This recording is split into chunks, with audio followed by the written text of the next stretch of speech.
think the simplest kind of tame use case for a negative reputation that I think is pretty compelling is if you want to take out loans, right? Like, if you want to take out a loan, then one thing you might want to be able to do is prove that you haven't taken out any other loans, or prove that you haven't taken out more than a certain number of other loans, right? Because if you don't have that and you just say, hey, look, I'm reputable enough to take out $100,000, and then you go and just do that with 20,000 lenders in parallel, then you could just run off with $200 million. But if on the other hand, taking out a loan gives you a negative reputation token, and I mean, I shouldn't say negative, right? Because taking out a loan isn't bad, but it's like a reputation token that you can't hide even if you wanted to. Then that actually empowers you because it lets you prove the absence of those tokens, or prove that you have less than a certain number of those tokens, in order to show that like you haven't actually taken out many loans yet, and so it's still okay to give you another one. So I think if we want to like really unlock kind of the full potential of these things for the economy, so like social media, better forms of communication, then there are going to be places where negative reputation has to apply. And there again, like you have to prove a negative, right? And cryptography can't prove a negative. Blockchains can prove a negative. Blockchains are definitely not the only thing that can prove a negative, but they are one thing. Evan, what about whatever Vitalik just said piqued your interest? Anything that came to mind there? Yeah, I think, it's a very interesting thing for us to discuss these negative or unintended externalities that come from sending a token from one party to another. So, Vitalik, you've mentioned some of the critical needs that we have in an identity system: the ability to rotate keys, the ability to issue non-transferable traits, the ability to have resolvable public key infrastructure so we can tell whose keys are who. And it's so wonderful that you've highlighted these things, because these are things that decentralized identifiers and verifiable credentials can already do today. Let's talk about token externalities. All right. So if Vitalik sends a token to my wallet, he's saying something about me that is public to everyone on Earth and in space forever. If he sends me ETH, which I hope he does, he's making a financial statement. But if he sends me a soulbound token saying Evan's a total Chad, he's saying something much more directed and specific about me. So if this token has some data about me in clear text, then we have the externality that apps and people will be able to read it and access it easily forever. So everyone can see that Vitalik has made a statement about me if we assume that everyone knows whose keys are whose. So we know that the issuer, Vitalik, has said something about me, Evan, the subject. So now all of ETH knows that Vitalik and I are talking. So we've started some really fun rumors. But if that token has encrypted data, David can know that Vitalik has said something about me, but not exactly what he's said. So the rumors that Evan and Vitalik are talking swirl faster, and we're relying on encryption, which is not necessarily a bad thing, but it is a time-based privacy method. So it's only a matter of time until that data becomes public, whether in my lifetime or the next. Also, Vitalik did not secure permission, my consent, to send me a token, which is why someone was able to send him billions of dollars of Shiba token. And I'm sure that Vitalik would send me something really nice, but if it's a mean or unwanted token, normally I'd be able to burn it or send it away, although that's going to cost me some gas. But as I understand them at this point, allowing for consent in the soulbound token paradigm is a norm proposed by teams like Sysmo, but it's an unenforceable one from a technical perspective. It requires an additional reputational system around it. There's nothing to stop anyone from not gaining consent before issuing you a soulbound token, as with any other kind of token, even if it's possible to secure consent first. So I think, if gaining consent is seen as inconvenient, it's going to be routed around. So, this token is only going to be accessible and relevant to users in the EVM verse. So it might require a bridge or cost some additional complexity if I want to leverage my token from Vitalik in my adventures in Bitcoin or email or Solana. So if it were a verifiable credential, it would be immediately readable by more than 90 different sets of keys. So I wouldn't have to translate it, just to provide a little bit of comparison for benefits and drawbacks in different use cases. So let's say instead of getting a token from Vitalik, I get a token from SheFi, which is an educational initiative and community aimed at onboarding more women into the new financial economy.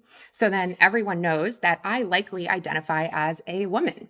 The assurance would increase significantly if I received a diploma, soulbound token from Smith or Wellesley College, and a membership credential from, or membership token from Boys Club, Sheaf 256, and Meta Gamma Delta. However, when we talk about loans, I've got all these cool tokens now. Women are less likely to be approved for loans, and when they are more likely to be offered costly rates. And I'm sure you guys know only 2.8% of VC funding goes to female entrepreneurs. So my chances of getting investment might take a hit based on revealing this facet of my identity, depending upon the context. Personally, I struggle to see how publicizing my gender is going to avoid negative consequences on chain that already happen today when people see me as a woman. But, what about other traits? So if I have a diploma token or a token at all from Bennett College, there's a high likelihood that I'm a Black woman. So in real life, Black women earn 63 cents on the dollar compared to white men. If I have a token representing my membership in a local religious organization, such as my mosque, you might discern that I'm likely a Muslim. And in real life, Muslim women are 65% less likely to be hired for a job than Christian women. So you can imagine that even receiving a minimal token from a certain address can leak some information that unintentionally affects your experiences immediately. Public tokens from refugee agencies can signal you as a persecuted ethnic minority. Public tokens from adult content sites can signal you as an entertainer. Public tokens from law enforcement can signal your criminal record. So I think, in this opportunity, in this moment, self-ownership and positive reputation systems can take us incredibly far first without these unintended consequences. And, Helen Nissenbaum's work on contextual integrity highlights these ways that public data can be used out of context and lead to these kinds of unintended consequences. But, the permanence of our public chains where we send these tokens, or Vitalik has sent me this awesome token that we're talking about, we can unintentionally diminish freedom for disenfranchised communities by publicizing the very traits used to discriminate against them right now. So to avoid this very real, immediate, concrete consequence, we can explore solutions anchored first to a shared vision for human identity before we anchor it to a chain. Once something is public, there is little going back. So we've got to get it right the first time for all time. And I think this moment is perfect for us to slow down as a community before we write in pen, or perhaps even more permanently on chain. So Evan, to articulate, I think what you just said, there's this potential of like a very easy to identify use case for like what Vitalik was talking about with like a loan token, right? Where you can tag this address and say, hey, this address has an outstanding loan, which is good information for other loan originators because that is relevant information to them. And so in that one particular instance of a siloed use case, I think that we can all agree that that's probably pretty useful. But I think what you're saying is when we have many, many, many instances of many use cases, we start to have interactions on these soulbound NFTs, where if an Ethereum address has these 4 soulbound NFTs, we can start to infer things about that person that they did not willingly give up. Is that a good summary of what you were talking about? Definitely. Yeah, I think, correlation is one of the risks with making data public. And so that's why, one of the sort of 7 laws of identity that were put forth in 2005 by Kim Cameron, one of those 7 laws is minimal disclosure. So your data on a need to know basis is one of the pillars that help us build identity systems that minimize risk and harm to human beings. And so, Vitalik, is there a way where we can have soul-bound NFTs and have privacy too? Can we have our authority over our own disclosures and also still have soul-bound NFTs? Yeah, I mean, I think the encryption is definitely like a very important first place to start, and like I would definitely totally not support a system that doesn't have like at least that available as an option. But I think you totally can go much further, right? So like with ZK Snarks, for example, you could make a system where you have you're encrypting not just the content of the soulbound token, but also the sender and the recipient, right? So basically, imagine we're doing this all on a layer 2, and transaction fees are cheap, and the gas is paid through Tornado or whatever, or through some relay or whatever. Then the stuff that goes on chain is just a record. Record is encrypted to the destination public key. And if you want to do a proof of that you have some particular bit of reputation, then you can just do a zero knowledge proof that says, hey, here is the decryption of one thing, and that one thing is sitting on a chain.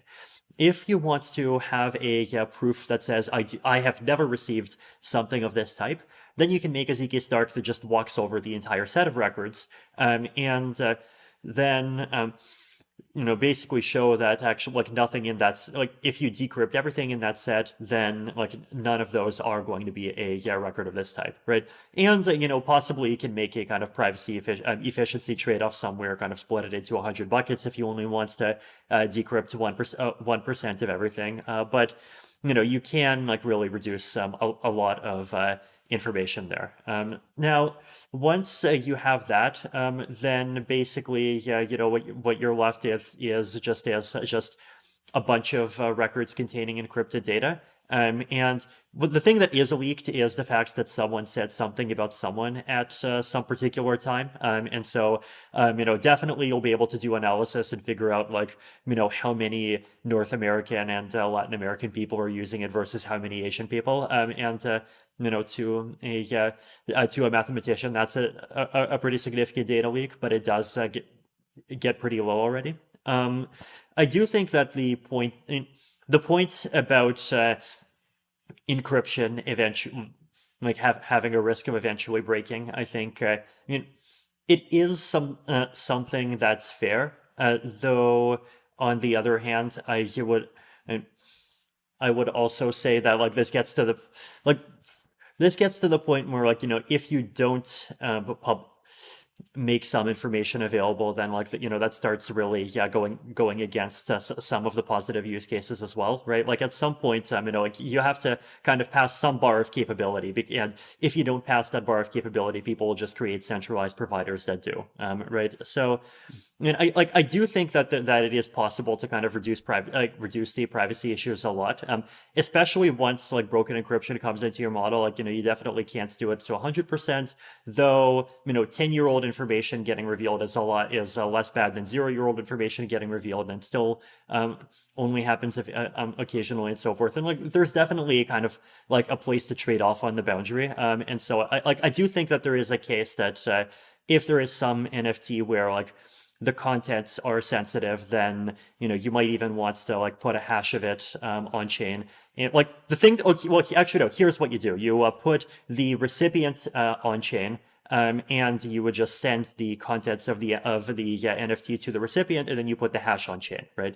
So the recipient holds the data off chain, but then if the recipient wants to kind of walk over the entire data and prove it, then like they can still make a proof using the information that they have personally. And then if they want to prove that a record isn't theirs, they just show that like, look, the ID in this particular position is different, right?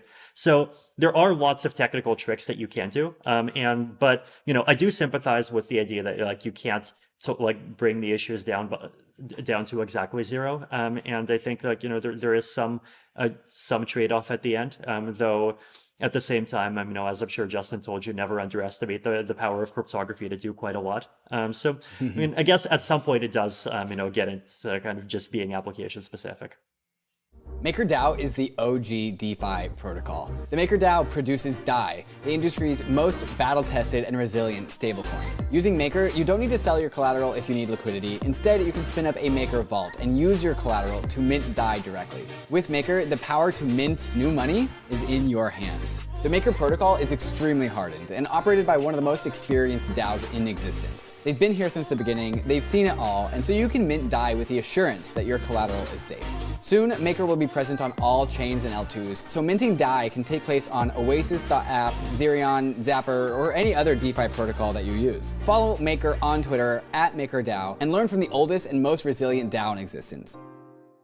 The Brave browser is the user-first browser for the Web3 internet, with over 50 million monthly active users. Control your digital footprint with built-in privacy and ad blocking. Inside the Brave browser, you'll find the Brave Wallet, the first secure crypto wallet built natively inside of a Web3 crypto browser. Web3 is freedom from big tech and Wall Street, more control and better privacy. But there's a weak point in Web3, your crypto wallet. The Brave Wallet is different. Brave Wallet is built natively inside the Brave browser, no extension required, which gives the Brave Wallet an extra level of security versus other wallets. With the Brave Wallet, you can buy, store, send, and swap your crypto assets, and you can even manage your NFTs and connect to other wallets and DeFi apps, all from the security of the best privacy browser on the market. Whether you're new to crypto or a seasoned pro, it's time to switch to the Brave wallet. Download Brave at brave.com/bankless and click the wallet icon to get started.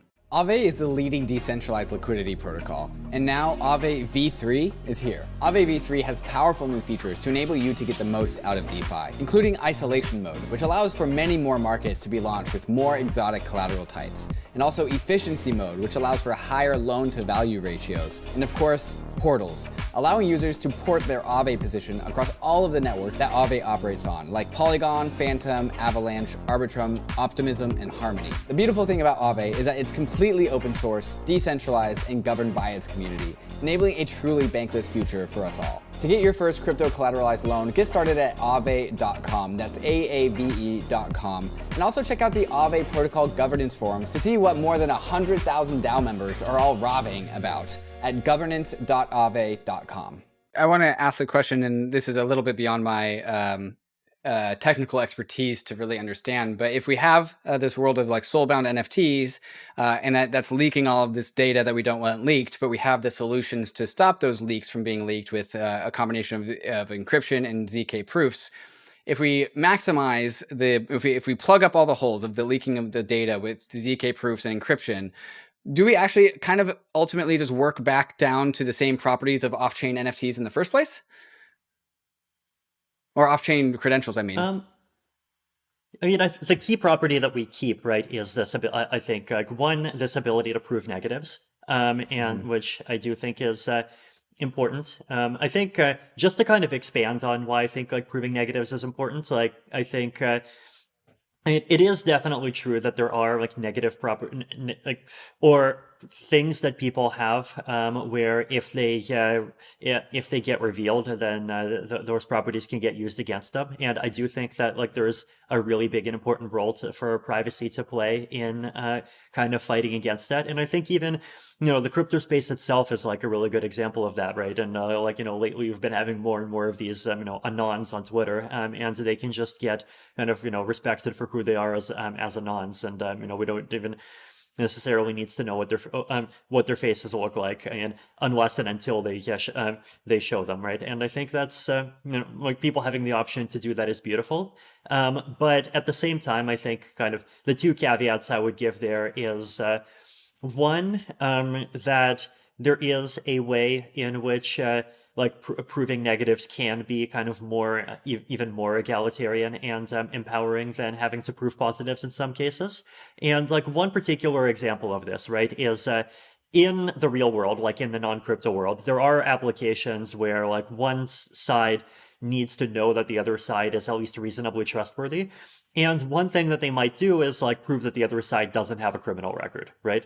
And that's nice because it's like a very simple test that someone is like at least not in, the bottom kind of a few percent of trustworthiness, kind of probably.